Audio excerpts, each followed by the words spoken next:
Welcome to Delta Loungers. I'm your pilot, Tyrone, joined by my co-pilot, Annette. Annette, how you doing? Hey, doing pretty good today. How about you?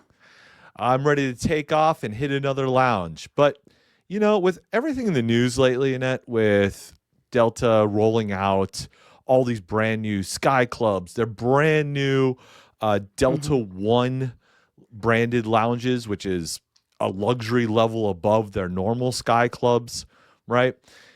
And The it's ones just that we all envy. right, right. Hey, we'll How get do we there get one in? day.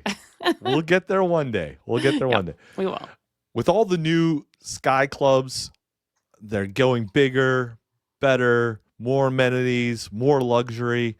Delta's really stepping up their game. But you know what? It kind of all this talk about the big Sky Clubs kind of makes me reminiscent and fond of the forgotten smaller clubs that are out there. And it reminds me of the time.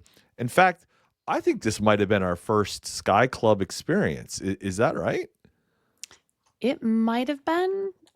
We might have hit the one of the other Sky Club at the Okay. time by Stone Okay. Arch. I think we might Well, have what hit that one first, but what we're talking about is the Little Lounge located in Concourse C at Minneapolis-St. Paul MSP Airport. We're based in Minnesota, in Minneapolis, so that's our hub airport, and MSP has three Sky Clubs. Sort of the one in Concourse F, the sort of the main center one. That's sort of, I don't know if you want to call that their flagship Sky Club. What would you call that one? I think flagship sounds about right. I mean, that was really, I think, their first foray, and I can't remember if Concourse C or Concourse F was opened, which one was opened first, but Concourse F definitely kind of hit a little bit more of that modern Sky Club, I think, that we think of in Right, today's terms, right? right, right. And then they opened the one in G. What was that? A year or two 2023. ago? So 2023. almost two What? years Almost 2 years. come April. Okay. And that was sort of the bigger, newer. It had more amenities to it. It had the outside seating and things like that. But there is a little tiny Sky Club tucked away all the way at the end of Concourse C.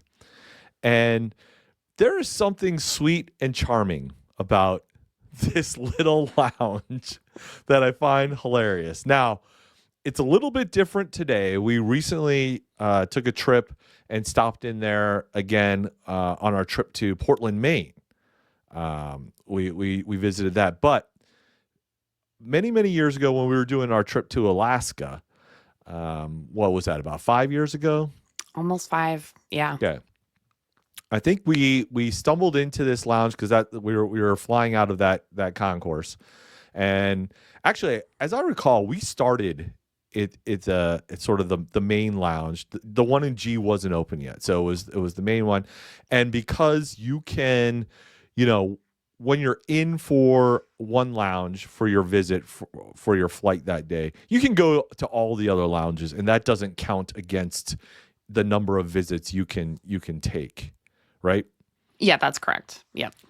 So we were like, all right, we're in F, but there's this other lounge down at the other concourse. So the concierge host gave us a voucher, as I recall, a ticket that's good to go in and out of the lounges back and forth. And so we go down to concourse C, and as I recall, we kind of like went by it a little bit, like we That's missed what it. I that's what I was gonna say is we actually it was oddly difficult to find.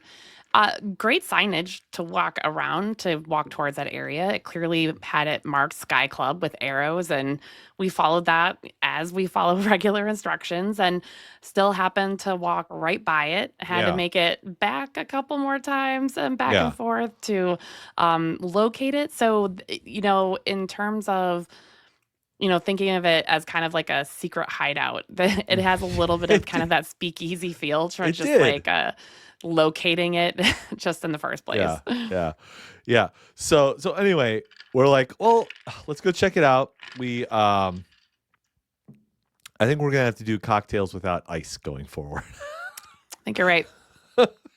Clink, clink, clink. Hey, but how about these fancy Delta tumblers? You can get online at the Delta store. Did you know, Hmm. folks, that Delta has its own store? You can get shirts like this. But they can't get your cool logo though. That's right. Hey, our merchandise will be coming one of these days. That's right.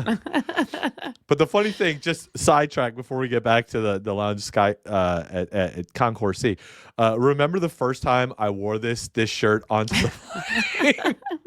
Like all the flight attendants looked at me and like, nice shirt. Or Like, wow, you have a Delta shirt? yeah, do you work for Delta? Delta. And like other passengers would ask, so do you work for Delta? Like, nope, just a big fan.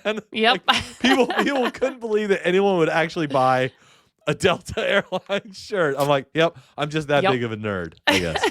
But nothing wrong with that. It's memorable, and people will remember you for wearing it, Yeah, one way or yeah. the other, good or bad. all right. So anyway, we've got this voucher. We make our way all the way down the Concourse here, which is quite a bit of a hike. We finally find this little entranceway and walk in, and there's your standard desk. It's a small club, but there was someone at the desk, and they checked us in and said, go on in and help yourself. And I think I recall asking, is there a bar? Because I was surprised how small it was, at least from the first when you walk in. And, Not only and they're small. like they're like yeah they're well they're like sort of we don't really have a lot of staff for this location, so there's some alcoholic beverages set up, but it's help yourself. And I'm like, what? Help yourself? Do you remember this? Self-serve. Oh, And so like we walk in the back, and literally it's just an open bar, like yeah. with beer taps, wine bottles, booze for cocktail mixing, and you just make it yourself. Yep. Now, we should make this clear. That's no longer the case. There is now a bartender at the bar and they are still great. The staff is amazing. They always do a fantastic job. So on one level, it's probably good that there is a bartender there knowing us. But at the same time, the luxury of and the dangerousness That was dangerous. of the self-serve. I think there were a couple of instances we've hit that Sky Club and you lose track of time and you might miss your flight. You're like, we could squeeze one more in before the flight, right? I mean, it's just self-serve. Exactly. You're not having to wait in line. You just go forward and pour your drink and go. And what I really loved about it too was the bar area for self-serve was like right in the same area as the food. So I could just grab my drink, turn around, and they've got all their snacks and salads and all the other kind of, I mean, Right. it's not a full buffet of food as it is in some of the other Sky Clubs, but just some of those like nice snacks to have to just munch on while you're there. Yeah. All right.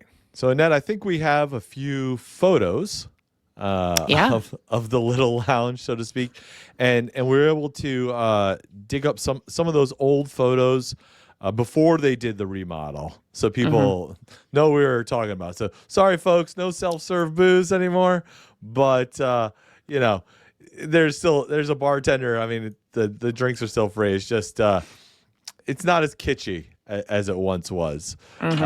So Annette, I think you've got some stats or some details about this lounge you want to run us through. So while I scroll through some of these pictures.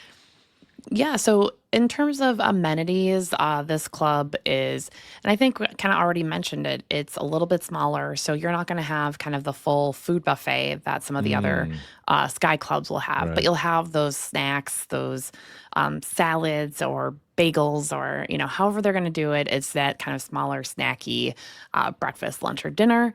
Um, Plenty of space to walk around here. Even though it is a bit of a smaller club, I actually couldn't even find capacity for this one and kind of looking all of this information up. So, kind of Well, curious because yeah. Concourse G, the new one, Hmm. does have a max capacity of 450. So, Okay. this one is definitely going to be much smaller than that. Yeah. I Maybe what you think about 100 or so? Oh, it's probably more. It's probably more than that. But the reason why this one never feels crowded, like the one in F and the one in G, can feel very packed a lot of Hmm. times. It's because Concourse C, where this one is located, it's not the busiest concourse for Delta, right? Delta Yeah. does most of their flights from MSP out of the other concourses. So these are some of their smaller flights, less busy. So you're just not going to have the volume of planes leaving from Concourse C. Thus, you're not going to have as many people coming through there. So even though it's a smaller lounge, it to me it never really feels that packed. Yeah. I think that's a really good way of putting it because it does. And I think the way that they kind of built this Sky Club. Now, granted, I know they've done a lot of remodeling. I think the remodel looks great, Hmm. but there are pieces that still feel a bit dated. But one of the things that I really appreciate about this club is that it really maintains kind of that pocket sense Hmm. of finding a particular area, and it's just a pocket within the Sky Club. And so you find kind of just these little nooks and crannies and Yeah. rooms to kind of hunker down in without feeling like you're having to crawl over a ton of other Right. people in a large space or have kind of that loud, noisy, open, lots of people, lots of noise. This is very much that quieter, a little bit more Yeah. closed off space. And I think one of the other things you'll kind of notice as we go through here is kind of, again, some of those like darker woods, warmer Hmm. wood color. A lot of that is very reminiscent of kind of that just kind of classic supper club lounge feel that I Yeah. feel like they kind of embraced a little bit more on this particular Sky Club. Now it's still got like a little business center, but it doesn't have some of those newer where you can walk in, close the door, you're soundproofed type of Hmm. things. It's more like little tiny desk cubicle type areas, but they do have a separate business area. They do. Um, And that separate business area actually is for additional costs. So they're conference rooms. You have to pay extra. Not the mm, conference rooms that, like, you kind of mentioned in terms of those like smaller booths that mm-hmm, are mm-hmm. available. That would be completely separate. We're talking about kind of that bigger conference room to kind of Gotcha. host people. That's one of the things that they do have for facilities. You just have to pay extra for it. But interestingly enough, I think also with the smaller Sky Club feel is more of the things they kind of don't have, right? Which Okay. is you're not going to have showers. There's no Right. gym. There's no spa services. Mm, So things that you kind of can generally find at like LAX, right. those are items that you're not going to find in this Concourse C Sky Club. But what they do have, obviously, they still have a lot of the alcohol, the free alcohol, food, all of those S- items. Now, I know Speaking of this is, which, yes, this is the self serve. This this is was the amazing. the old throwback. Can you imagine? Man, I still remember just walking in and seeing this. I'm like, wait a second. You just walk up, grab a Yeah. glass, and pour whatever you want for yourself? Like, what? Yeah. And I think one of the things that I kind of cracks me up a little bit is that, even for the wine, I'm like, I could just honestly just take this bottle of wine, You go- go sit down, have the bottle next to me, and I can just be ready to roll for the next glass. well, Never did that. Never did that. But you could um, totally have grabbed that whole bottle of Jack Daniels right there, yes. put it in Yep. your backpack, and just like got on board your flight. Now we would never do that, right? But yeah, no, it was, and I think that was one of the things that I really appreciated about the Sky Club at that time too, is that even though you had it as self serve, you never saw people getting completely Yeah, I annihilated. mean, right. I mean, it was just regular. People would just treat it regularly that they were just going for their single glass or whatever. I don't think it impacted people's perceptions of like walking into a Sky Club and be like, well, I can just help myself. I'm going to drink more. I don't think, I don't think that there's any of that really came through. People still just kind of acted normally and acted themselves. It just happened to be a lot easier because you didn't have to worry about standing in line and waiting for somebody to make your drink. Yeah, yeah. Yeah, that's a good point. Now, I do like having a bartender at times to make Hmm. a real cocktail, or you're not going to get the cocktail of the month here, Right. right? And it's just sort of very basic um, booze and amenities. And again, as you alluded to, the food spread isn't that big. But here's like an image like what you were talking about, those dark woods. It kind Hmm. of does have that sort of supper club feel, like you mentioned. I don't A know, little like bit. you're in an old something or other. I mean, it looks very classy. Yes. That's not what I mean. Actually, I think it looks super classy. It's just it's not the new style Hmm. that the new Sky Clubs are going. The new Sky Clubs are more very white palette theme, like the white Hmm. walls, Lots of um, glass and lots of artistic glass, things are with the glass, and they're, statues, yep, exactly. yeah, what am I trying to say? Sculptures, paintings, things like that. So yeah, here's Yep. it looks sort of the ceilings are a bit lower Hmm. compared to the newer versions of the Sky Club. But again, it has that cozy feel to it. Again, here's Yep. just Just open bottles of wine. wine hanging out. Oh man. So Uh, that's great. That's great. That well and what any other stats about this Oh, lounge? yeah. So, just in terms of, and I think this is always important when you're thinking about your flights and how you're going to manage your time when you're at the airport, but hours of operation. So, this Mm, Sky Club is open from 6 a.m. to 10 p.m. every day. So, it's not open 24/7, but right. again, you're looking to just be there during your travel time. And actually, I believe one of the times that we flew where we were at Concourse C was to our flight or our trip out to Boise. Boise, And yeah, that's oddly right. enough, right? And Boise was a later flight anyway. It was going to be a late Right. evening.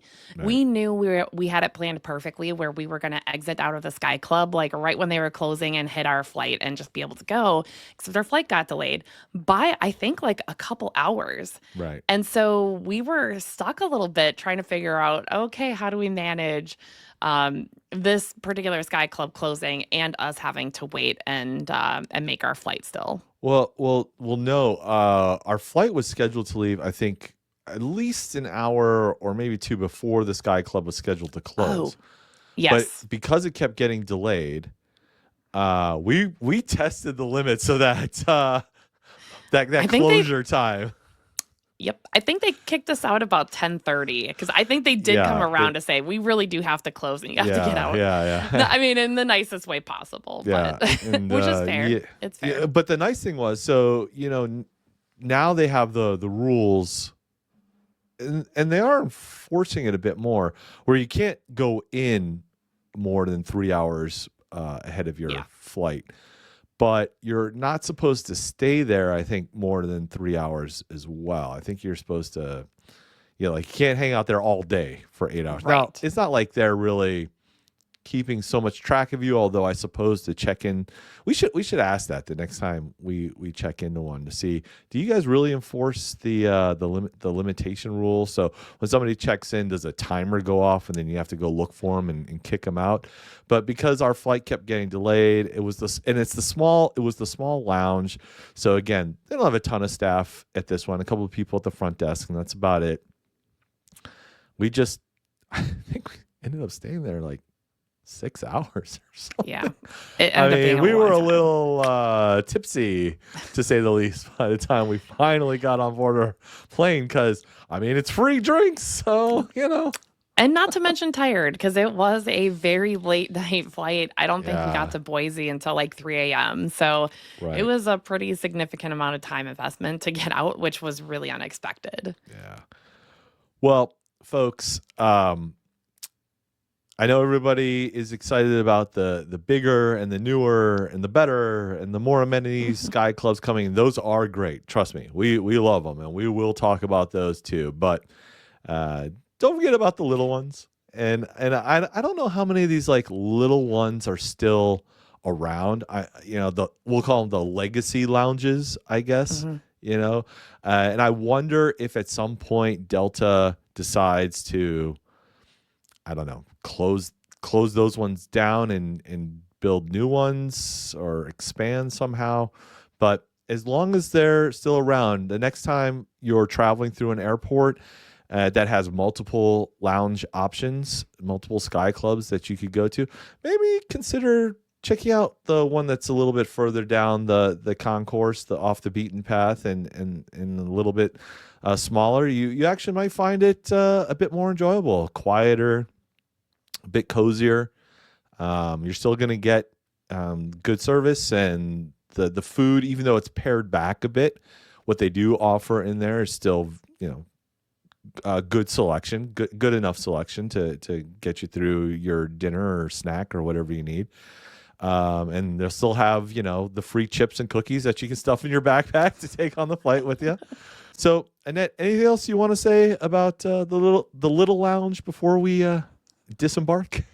Yeah, the little lounge that could. I kind of feel like that's the Concourse C, and it does have a special place. It is one of those, again, I think, hidden gems that not a lot of people know about because of the big, flashy, all the new ones that are kind of popping up, and those are fantastic. We do really love those, but having some place where you can kind of call your own, where not as many people frequent. You feel like you're walking into a speakeasy and something that is a little bit more intimate and maybe feeling a little bit more designated for you. That's always a great feeling, and that's something that I always appreciate about that. I will say one of the things that, as you've kind of hit on with the snacks, that not it's a little bit more pared back.